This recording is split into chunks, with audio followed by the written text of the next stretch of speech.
Hello, and welcome to myfinanceteacher.org. Let's have a look today quickly at our usual suspects. And we're going to start together with the general stock market. And what's been happening over the last several days is S&P is doing pretty well. So based on this nice performance over the last few days, and based on the duration of short-term daily cycles in the general stock market, I think that a few days ago here on Thursday, we have actually seen the end of the previous short-term daily cycle in S&P 500, and looks like that cycle was kind of a long one with 87 days in its length. As you see from these purple arrows, we have been expecting some bounce up from the upcoming end of the short-term daily cycle in S&P 500. And the question is, how strong is the bounce going to be? Usually, the intermediate cycles in the general stock market last for around a half a year, sometimes a little bit longer than half a year. The ongoing cycle so far has been going on for 186 days. And I'm saying ongoing because I still think there is a chance that the intermediate cycle didn't actually end a few days ago on Thursday.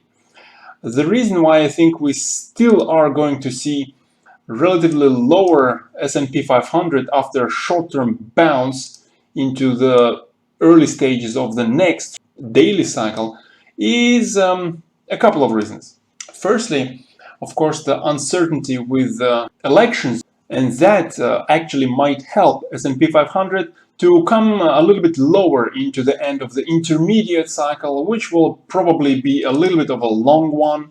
It will probably last for another couple of months, as the usual duration for these short-term cycles is around that, about a couple of months. Another reason why I think general stock markets are probably going to drop down into the intermediate cycle low is the sentiment. As you see from here, the optimism index on S&P 500 is still a little bit high at 56. Usually intermediate cycles give us a cycle low somewhere around the levels of 45, as it happened in the middle of 2019. Sometimes with more severe declines into these intermediate cycles, optimism index can drop all the way down to 20 or even lower, as it happened in early 2019 and earlier this year. And I nearly forgot to look at this 25-week return. As you see from this chart, usually intermediate cycles in S&P 500 give us a nice buying opportunity when this index, the 25-week return, is somewhere around 5% or so. Of course, sometimes with more extreme drops, as it happened in late 2011, in 2016, in early 2019, and earlier this year, a significant drop into the end of the intermediate cycle gives us a 25-week return of as low as negative 20% or even lower. At the moment, the 25-week return is at 16.8% at the ongoing S&P 500 level. And that is yet another reason why I think a lower low on the intermediate cycle is probably still expected. So I expect a short-term bounce into the next short-term daily cycle, but even though the bounce is going to be short-lived, I actually would like to take a stab at a trade, and the details of that trade I'm going to post for members at myfinanceteacher.org. If you'd like to get timely and detailed updates on a range of markets, why not follow us at myfinanceteacher.org? You can do that by clicking this register button on the home page. Moving on to NASDAQ, a similar situation. The intermediate cycle is 189 days long, but I still think we're going to see a short-term bounce over the next probably a couple of weeks, followed by a decline into the uncertainty of the elections. So based on this expectation of a lower low in the general stock market, I also think that crude oil is likely to give us a lower low over the next probably a few weeks as well.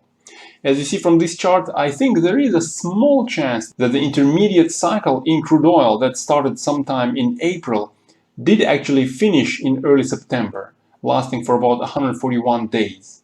But I think the chances are higher, again, because of the possible weakness in the general stock market, that over the next few weeks crude oil is going to give us a lower low, and that is when I want to enter into a larger energy trade.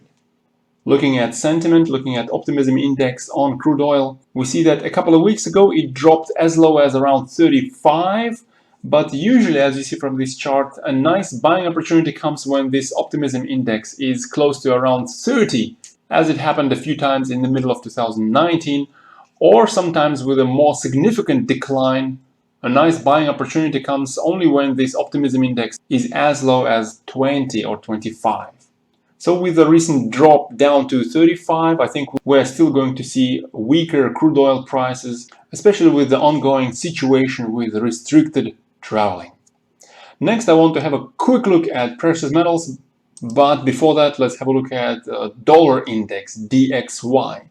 So dollar index has started a new short-term as well as intermediate cycle, and the short-term daily cycle so far has been going on for only about 27 days. Usually these last for about a couple of months, at least that was the average duration since middle 2018. So we probably still have another couple of weeks of, I think, an upward momentum in dollar index, followed by a decline into the end of the short-term daily cycle, maybe a couple of weeks later. Today we see a red candle, and over the short term, maybe over the next few days, dollar might actually cool down for a while because it's kind of bumping its head on this longer term trend line that it's been respecting all the way since March this year. The DXY doesn't have to slice through this downtrend line on the first attempt, maybe some weakness over the next few days, followed by another attempt and a slice through this downtrend line. Another reason for the dollar weakness is that it's also bumping its head on this 23.6% Fibonacci retracement, and you'd expect that this sort of retracement would be the minimum for at least a very, very weak bounce. If a bounce is going to be anything more than a very mild one, you'd expect a 38.2% retracement or even a 50% retracement. Usually 38, 50 or 62% retracement are the most common ones. So some weakness in dollar over the next few days, followed by some strength over the next possibly a couple of weeks, then followed into some weakness into the end of the short-term daily cycle. At the bottom of the chart, you see that DXY is maintaining this negative correlation with gold, and moving on to gold, maybe some strength in gold again over the next couple of days, over the next several days, as DXY is taking a bit of a breather before it can slice through that downtrend line. But as dollar is doing that slicing over the next couple of weeks, I still expect a lower low on gold. The ongoing short-term daily cycle so far has been going on for only 47 days. That's 1.5 months. That's actually the average duration for these daily cycles over the last few years. So it's also pretty likely that gold is just about to give us the end of both the short-term and the intermediate cycle any day soon. But these cycles can also stretch a little bit. A couple of months is also pretty normal for these daily cycles, and the intermediate cycle can also easily stretch to around 200 days, giving us a lower low on gold over the next maybe a couple of weeks, and that would actually align well with some strength in US dollar over those next couple of weeks. Looking at the forward chart on dollar, one might argue that we see some sort of a bear flag over here, and unfortunately the height of this flag is a whole $100 or even more. So if we break down from the bottom of the flag over the next couple of days, let's say somewhere about 1860, and go down by at least $100, although the height of this flag is even more than $100. $100 down from 1860 would bring us somewhere down to 1760 or so, and that actually aligns very, very well with these tops in the spring of this year. Tops giving us some sort of a support zone for the bounce into the next intermediate cycle. And catching that bounce, I think, is going to be an amazing buying opportunity in precious metals. So again, if you want to keep a hand on the pulse of precious metals market and be informed on all of its wiggles, why not join us at myfinancesteacher.org. And also, I nearly forgot to look at the 25-week return on gold. Again, looking at history, you see that usually a nice buying opportunity with the end of the intermediate cycle comes when this 25-week return is somewhere between 0% to negative 15% or so. Although sometimes a buying opportunity comes when this 25-week return is as high as around 5%, as it happened in the middle of 2019. And at the moment though, at the ongoing gold price, the 25-week return is at 10.7%. So with a given drop over the last couple of weeks in this 25-week return measure, it is possible that this drop is enough to give us the end of the intermediate cycle, regardless of whatever is the level of this 25-week return. But still, 10.7% is pretty high. I think we can come down a little bit before the intermediate cycle on gold finishes. Lastly, let's have a quick look at the optimism index in gold. It's dropping, that is nice to see, but it's still at 57.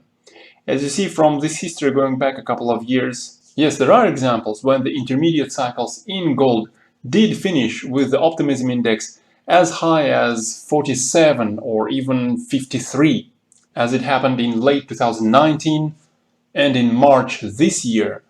But it's also very common for the intermediate cycles in gold to finish and give us a nice buying opportunity when this optimism is as low as low 30s or even below that green line at 30. So I am almost ready to enter into my precious metals positions. And if you are looking forward to do that as well, give this video a thumbs up, hit that like button, subscribe to the channel if you haven't. Make sure to share this video with your friends. Tell us your opinion on the precious metals markets going into the next couple of years in the comments below. And of course, good luck in your trades.